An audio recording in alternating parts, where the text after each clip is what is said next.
To my YouTube channel Biochemophilic. तो आज हम लोग स्टार्ट करने वाले हैं बहुत ही important topic that is the organometallic compound. ठीक है ना।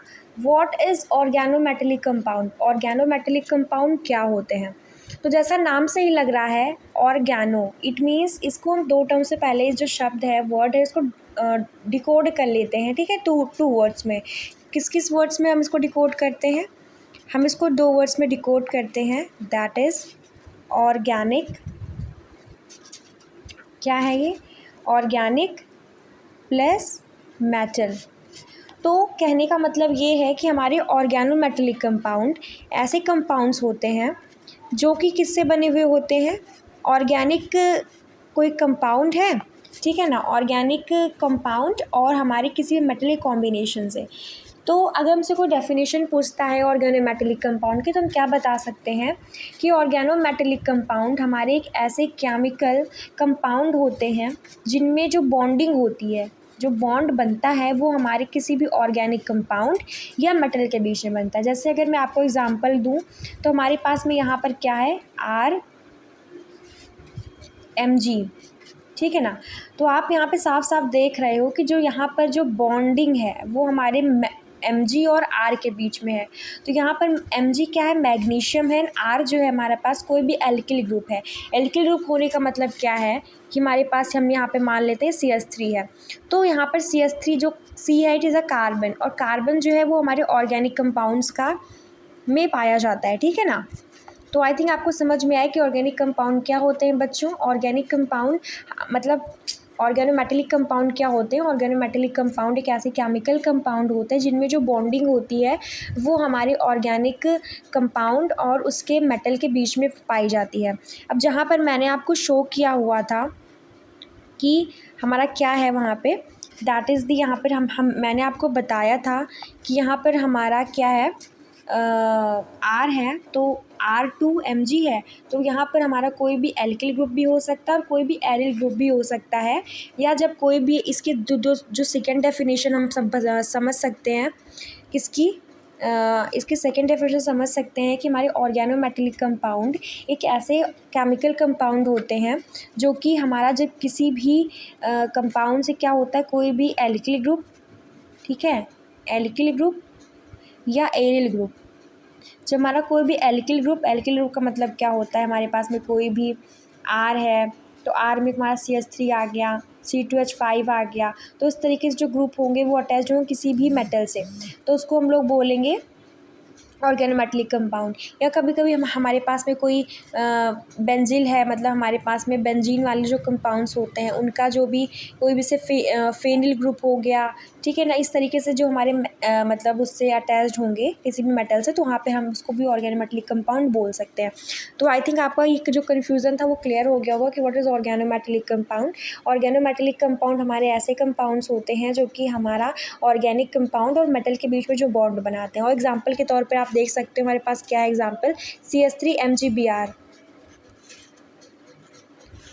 तो CH3MgBr आप देख सकते हो यहाँ पर। इसका कहने का मतलब है कि CH3 इज़ दी क्या, CH3 हमारा क्या हो गया, कोई भी एल्किल ग्रुप हो गया, एंड एल्किल ग्रुप में हमारा क्या पे अटैच्ड है, मैग्नीशियम अटैच्ड है। तो यहाँ पर क्या हो जाएगा हमारा ये ऑर्गेनोमेटेलिक कंपाउंड। लेकिन अब बहुत लोगों के दिमाग में ये क्वेश्चन अराइज होगा कि मैम आपने बताया कि जो हमारा कोई भी एल्किल ग्रुप या एरिल ग्रुप के साथ में जब मैग्नीशियम का अटैचमेंट होता है तो वहाँ पर जो कंपाउंड फॉर्म होता है उसको ऑर्गेनोमेटेलिक कंपाउंड बोलते हैं। बट मैम यहाँ पर हमें Br भी दिख रहा है, तो ये कैसे? तो बच्चा मैंने आपको बताया कि ऑर्गेनिक कंपाउंड और मैग्नीशियम के बीच की बॉन्डिंग हमको देखनी, ना कि उसके सब्स्टिट्यूट्स की। तो हमें मेन इसी पे याद रखना है कि जो भी हमारा मैग्नीशियम में जो मेटल है वो ऑर्गेनिक कंपाउंड के से बॉन्डिंग कर रहा है तो वो हमारा ऑर्गेनोमेटेलिक कंपाउंड होगा। आई थिंक आपको ये कन्फ्यूज़न क्लियर हुआ होगा।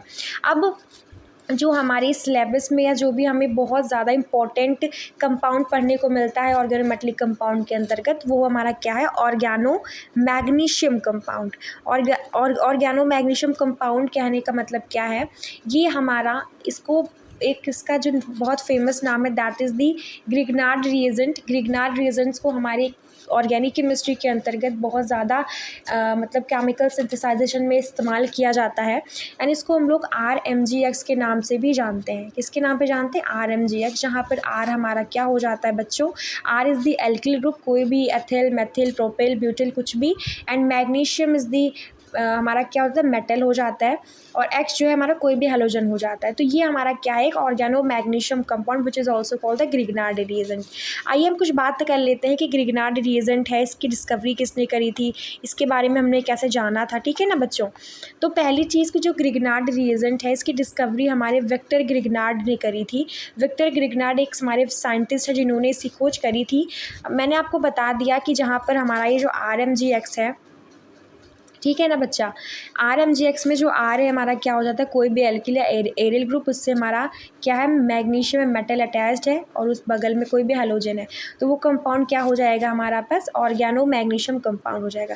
वहीं पर अलग अलग कंपाउंड बनते हैं। यहाँ पे मैग्नीशियम की जगह पर अगर जिंक आ जाएगा तो ऑर्गेनो जिंक कंपाउंड बन जाएगा, अगर लिथियम आ जाएगा तो ऑर्गेनो लिथियम कंपाउंड बन जाएगा। बट यहाँ पे हम बात कर रहे हैं ऑर्गेनो मैग्नीशियम कंपाउंड्स की।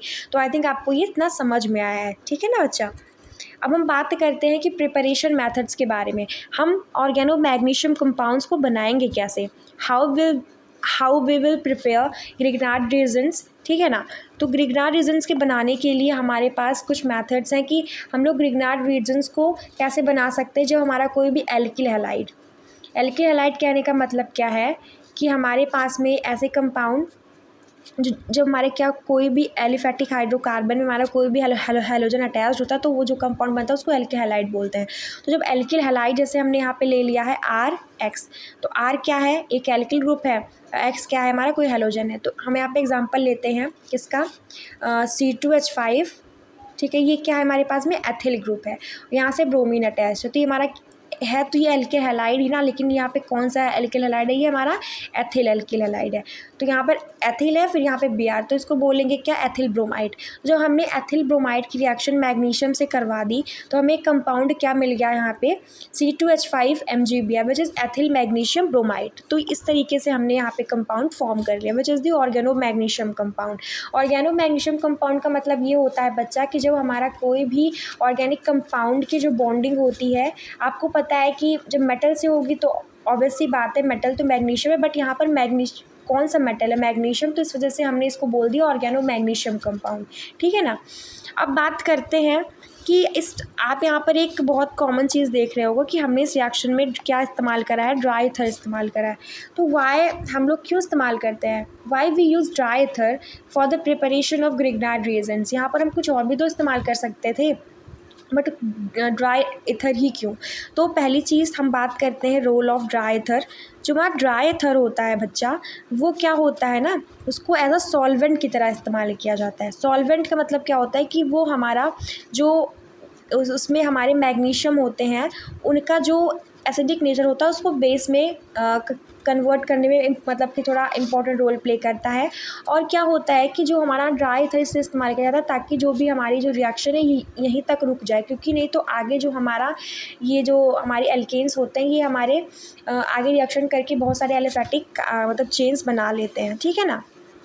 तो आई थिंक आपको इतना समझ में आया होगा।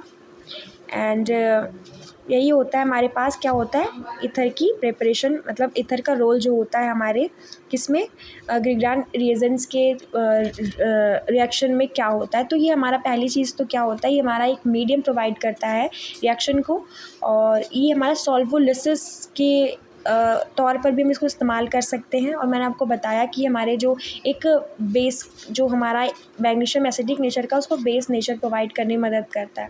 सम टाइम हम लोग जब हम लोग ग्रिग्नार्ड रिएजेंट को प्रिपेयर करते हैं तो उसकी जगह पर हम लोग ड्राई ईथर की जगह पे क्या इस्तेमाल कर सकते हैं? टेट्राहाइड्रोफ्यूरॉन भी इस्तेमाल कर सकते हैं, ठीक है ना।